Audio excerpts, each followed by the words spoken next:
Assalamualaikum warahmatullahi wabarakatuh. Jumpa lagi dengan BK Sahabat Seru. Kali ini saya akan berbagi materi bimbingan konseling kelas 10 semester 1. Di materi yang ke-6 ini saya akan menyampaikan materi tentang pengelolaan stres dan teknik relaksasi. Mari kita simak video berikut ini bersama-sama. Stres adalah bagian dari kehidupan sehari-hari yang dialami oleh semua orang termasuk siswa. Stres terjadi ketika seseorang menghadapi tekanan baik dari lingkungan maupun dari dalam dirinya sendiri. Tekanan ini bisa berasal dari berbagai sumber seperti beban akademik, masalah keluarga, hubungan sosial, dan situasi lain yang menuntut adaptasi. Ketika stres tidak dikelola dengan baik, hal ini dapat berdampak buruk pada kesehatan fisik dan mental, produktivitas, dan kesejahteraan umum. Untuk itu, penting bagi siswa untuk memahami apa itu stres, apa saja penyebabnya, serta bagaimana cara pengelolaannya melalui teknik-teknik relaksasi dan manajemen stres yang efektif. Oke, kita akan awali dengan melihat pengertian dari stres. Stres adalah respon tubuh terhadap situasi yang dianggap mengancam, menantang, dan membebani. Ketika seseorang merasa stres, tubuh akan bereaksi dengan cara memproduksi hormon stres seperti kortisol dan adrenalin yang memicu respon fight or flight, yaitu melawan atau lari. Meski dalam jangka pendek, stres dapat meningkatkan kewaspadaan dan membantu seseorang menghadapi situasi tertentu, stres yang berkepanjangan atau tidak dikelola dengan baik dapat berdampak negatif. Berikut ini kita akan melihat penyebab dari stres atau yang biasa disebut sebagai stresor. Penyebab stres dapat dibagi menjadi dua jenis. Yang pertama, penyebab eksternal, yaitu beban akademik, ujian, tugas yang menumpuk, ekspektasi orang tua, masalah keluarga, tekanan dari teman sebaya, dan peristiwa besar dalam hidup. Misalnya, kehilangan orang yang tercinta atau pindah sekolah.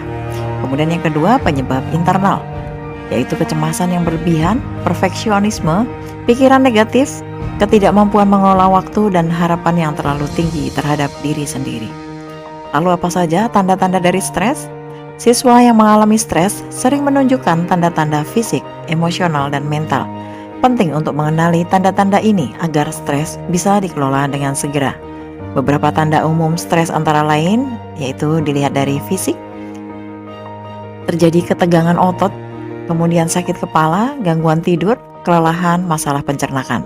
Kemudian gejala dari segi emosional, yaitu mudah marah, cemas berlebihan, merasa kewalahan, dan suasana hati yang buruk. Kemudian stres dilihat dari gejala mental, yaitu sulit berkonsentrasi, mudah lupa, kebingungan, kesulitan mengambil keputusan. Selanjutnya, apa saja dampak stres yang berkepanjangan? Stres yang berkepanjangan dapat menyebabkan berbagai masalah, antara lain yaitu gangguan kesehatan fisik seperti tekanan darah tinggi, gangguan jantung, atau penurunan sistem kekebalan tubuh. Kemudian yang kedua, masalah kesehatan mental seperti kecemasan, depresi, atau burnout. Kemudian yang ketiga, penurunan produktivitas dan konsentrasi dalam belajar. Dan yang terakhir, gangguan pada hubungan sosial seperti mudah konflik dengan teman atau keluarga. Ini saya akan membagikan teknik-teknik relaksasi untuk mengelola stres. Teknik relaksasi adalah metode yang digunakan untuk meredakan ketegangan dan menenangkan pikiran. Berikut adalah beberapa teknik yang efektif untuk membantu siswa mengelola stres. Yang pertama, pernafasan dalam atau deep breathing. Teknik ini melibatkan pengambilan napas dalam-dalam melalui hidung, menahan napas sejenak, kemudian menghembuskan napas perlahan melalui mulut. Teknik ini membantu memperlambat detak jantung, merelaksi otot, dan menenangkan pikiran. Dan yang kedua, meditasi singkat atau short meditation. Meditasi membantu siswa fokus pada saat ini dan melepaskan pikiran yang memicu kecemasan atau stres. Teknik ini bisa dilakukan dengan duduk tenang selama beberapa menit, memfokuskan perhatian pada pernafasan, atau mengulang kata-kata positif dalam hati. Yang ketiga, visualisasi positif atau positive visualization.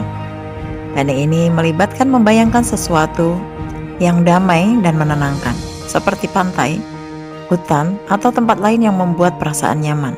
Visualisasi ini membantu menenangkan pikiran dan menciptakan rasa damai. Yang keempat, progressive muscle relaxation atau PMR.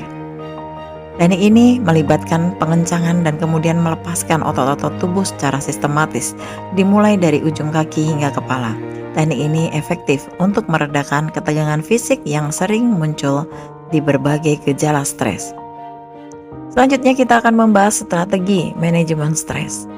Selain teknik relaksasi, strategi manajemen stres membantu siswa dalam jangka panjang untuk menghindari atau mengurangi faktor-faktor penyebab stres. Berikut beberapa strategi yang bisa diterapkan. Yang pertama, manajemen waktu. Mengatur jadwal dan menetapkan prioritas tugas membantu siswa untuk menyelesaikan pekerjaan secara efisien dan menghindari perasaan kewalahan. Yang kedua, menetapkan batasan. Siswa perlu belajar mengatakan tidak ketika mereka merasa beban tugas atau permintaan terlalu banyak. Ini penting untuk menjaga keseimbangan antara tugas sekolah dan kehidupan pribadi. Yang ketiga, olahraga dan aktivitas fisik. Aktivitas fisik seperti berjalan kaki, berlari, atau yoga dapat membantu meredakan stres dengan meningkatkan produksi endorfin yang dikenal sebagai hormon bahagia. Kemudian yang keempat, berbagi dengan orang lain. Membicarakan perasaan dan masalah dengan teman, keluarga, atau konselor dapat membantu siswa melepaskan beban emosional dan menemukan solusi yang lebih baik. Selanjutnya kita akan melihat tindak lanjut apa yang bisa kita lakukan untuk mengelola stres. Pengelolaan stres adalah keterampilan yang penting yang harus dimiliki oleh siswa. Dengan mengenali penyebab stres, memahami dampaknya, dan menerapkan teknik-teknik relaksasi, siswa dapat mengelola stres dengan lebih baik, meningkatkan produktivitas, serta menjaga kesehatan mental dan fisik mereka. Siswa juga diharapkan untuk terus berlatih teknik-teknik yang telah dipelajari dan mencatat kemajuan yang mereka alami dengan mengelola stres. Selain itu, mereka juga bisa berkonsultasi dengan guru BK jika mereka merasa kesulitan dalam mengatasi stres atau memerlukan bimbingan lebih lanjut. Demikian tadi materi tentang cara mengelola stres dan teknik relaksasi. Mudah-mudahan setelah menyimak video ini, kita bisa mengaplikasikannya dalam kehidupan kita sehari-hari. Mudah-mudahan materi ini bermanfaat untuk kita semua. Terima kasih telah menonton video ini. Kita akan ketemu lagi pada video-video BK Sahabat Seru berikutnya. Wassalamualaikum warahmatullahi wabarakatuh.